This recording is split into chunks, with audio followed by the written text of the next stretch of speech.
What up, y'all? So, originally I was going to get into a tempo video as the next video in the neutral series, but I realized that I haven't really talked about using your movement for your offense and defense and navigating through neutral.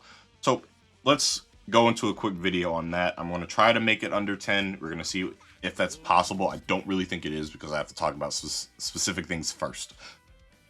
So, first, there's always the basics of movements, then there's game-specific movements, then past that, there is character-specific movements.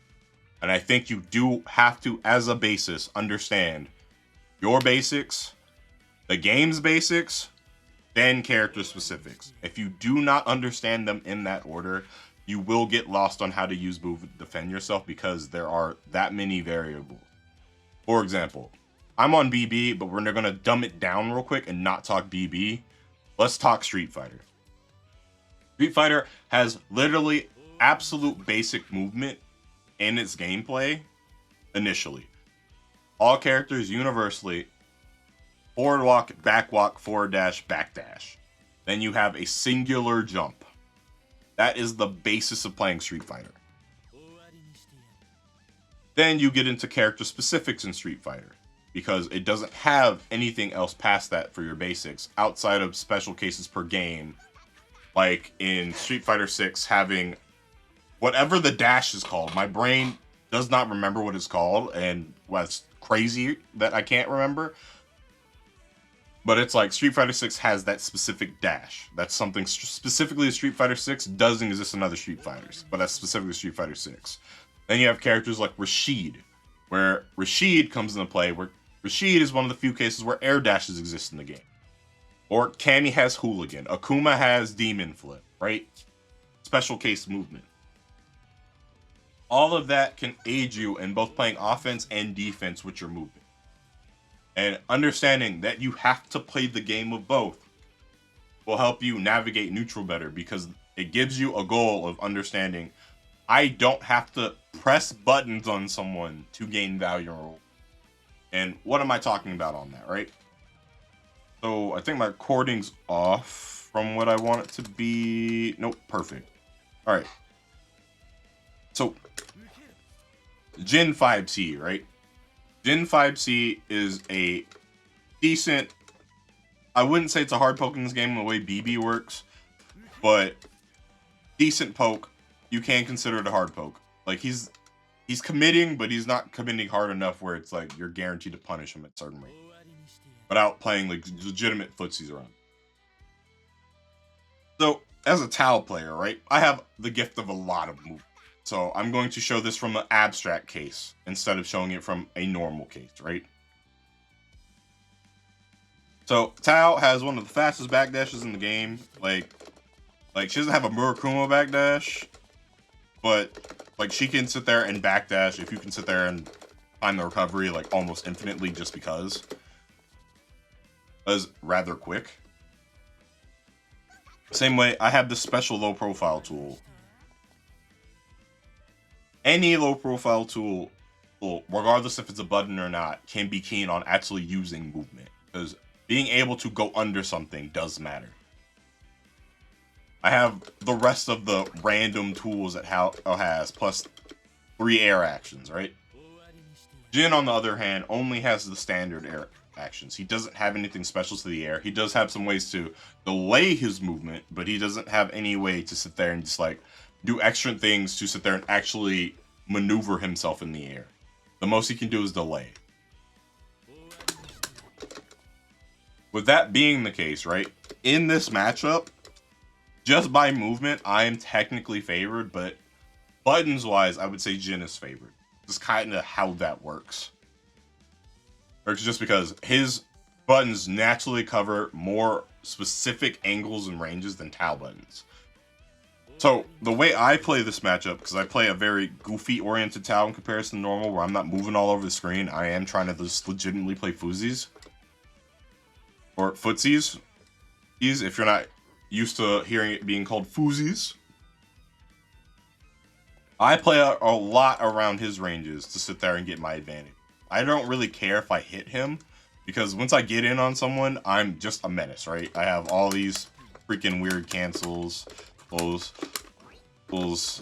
special cancelable taunt, and etc. Like, I have all these random tools to sit there and press offense's tap. But the main thing for me is that I just want to get into a position where I can gain advantage.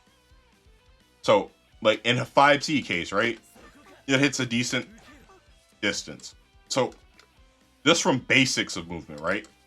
I like playing around with dash momentum. Even if I'm not directly dash blocking, I like playing around with dash momentum matchups like this. Because if you have a large spacing tool like this, I can sit there and bait that out by, like, if I'm here-ish, like, which is like range 4. In this range, you're going to be tempted to sit there and press 5C to protect your space as soon as I get right past range 3, and I'm like in range 3, range 2 area. So as soon as I'm here, you're tempted to sit there and use 5C to protect your space. So something I like doing is like, all right, if I know that I can sit there and play around with that, I'll sit there and use dash momentum and sit there and bait out a 5C reaction. Because just with that, I can sit there and be like, all right, just with faking my dash movement, I can sit there and force you to think I'm about to press the space and sit there and take advantage of it.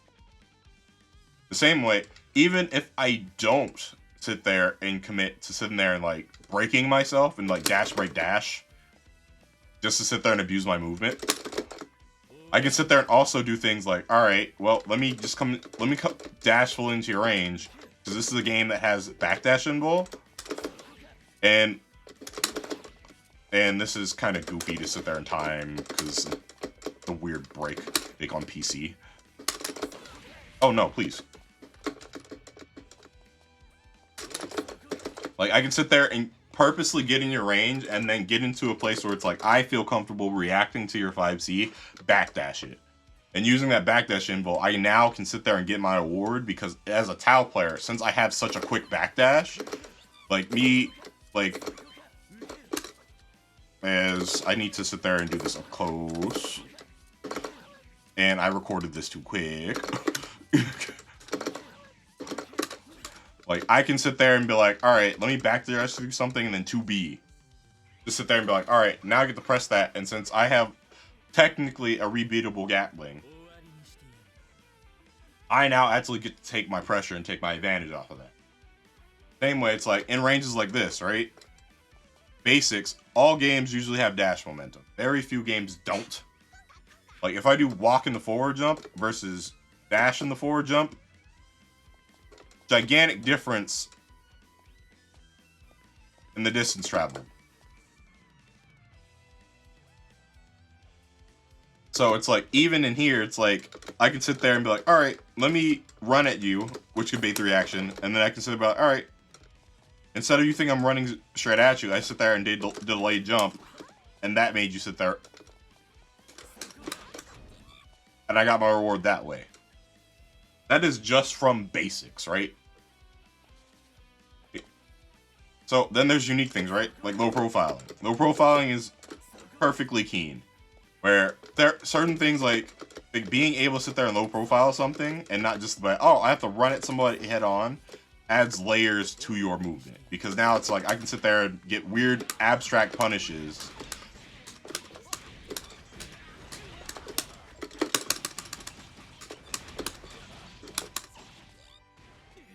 Just because of the fact that I have the ability to say, all right, you have a tool that's like only hits chest level or chest property if it's a property-based game, and I can sit there and be like, all right, let me duck under that real quick and sit there and abuse that. Like I talked about in my Chie guide, like Chie's 2A and her sweep are very good at low profiling things just because they can. They're really low to the ground. They're kind of lanky normals, and because of having moves that are legitimately chest property in that game, she has that unique play compared to other characters. And as much as that doesn't seem like movement, that is movement. Because you are, even if you're pressing a button, and also sorry if you heard that, even if you're pressing a button, the one thing you can do is you can actually abuse the fact that it's like, all right, I can manipulate my hurt box to go under something, which means I'm moving my hurt box to sit there and go under something and go back up. Right? And that's just those basic. right? And that's just from that. So if we go to like, all right, defending yourself, right? So Jin doing in neutral jump JC here is defense. This is just a defensive thing, which is changing space being just horizontal to now it's vertical and horizontal, right? Because now it covers the airspace and it covers the ground space. But, you know, low profiling exists in different, like, you can sit there and low profile the anti-air. You can sit there and do the same thing where it's like, all right, well, timing is cursed. You can sit there and use your backdash. Or you can sit there, it's like, all right, you see that they're protecting the space that way, right? You can jump after their jump to sit there and try to get over their defense that way and sit there and be like, all right, I'm going to take advantage this way. Like, if you're trying to defend yourself that way, I'm going to jump over that. Same way, it's like, all right, you want to not commit? All right, you can air backdash out. You're not sure about pressing a button, but you just like, well, I jumped later than them. Well, you could sit there and air dash to take your advantage.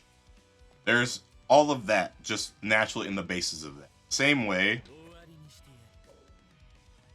let's talk about offensive movement as defense, right? Everyone loves getting air dashed on. Jin J2C is one of the deepest anti-air air normals in the game. It hits naturally deep as hell. So, right, like most cases like I've talked about, it's like I'm talking about using like your backdash, a back jump, air backdash, right? For retreating movement to sit there and play defense. Well, you're not limited to just using backwards movement to defend yourself. Usually that doesn't trade, so I feel like I mistimed. But it's like, you can sit there and get reward just by simply, it's like, all right, I'm going to dash under.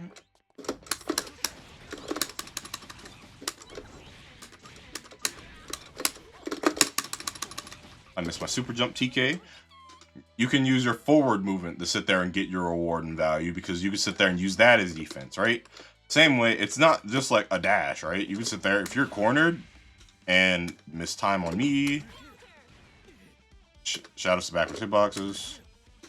Like, you can use your forward movement. And now I have positional advantage, even though I blocked that on accident. Like, now it's like, I used my forward movement of just a forward walk to get out of the corner. Or for what some people will call, because they know Melty and the story of Jeffrey Manson, Stone Hat. Even though I did that terrible. Right? So you can do all of this to sit there and also abuse the fact that it's like, all right, I can use both my movement for offense and defense. How do I play around it? And it goes both ways, right? You do have to deal with your opponent using it for offense. And let's be mid-screen, right? Double jumps, right? You can delay your double jump.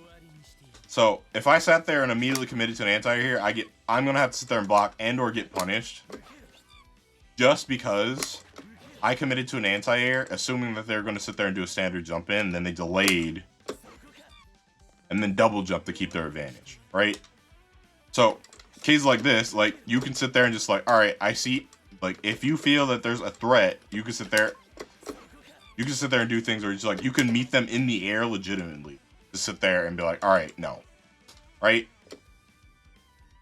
Or you can sit there and back off, get yourself to a safe position, so that way you can cover for the landing, because most games have some type of landing recovery. If not, you can be in a position that where as soon as they land in a certain space, it is your advantage, right? All of that is just movement. Like, you can make it so movement is king. You do not need to press a button. Like, legitimately, if you can get good enough with movement in certain cases, you can legitimately just play movement to play neutral. It sounds crazy as hell, and I don't recommend trying it, like, deliberately, but you can get into the point where your movement can be your main force in navigating neutral without you needing to press buttons. You could play the movement so well that the movement leads to you getting all of your value. So, with that, longer than 10-minute, but 15-minute section, let's call that there, because I wanted this to be a quicker video. English. Quicker video before I get into tempo.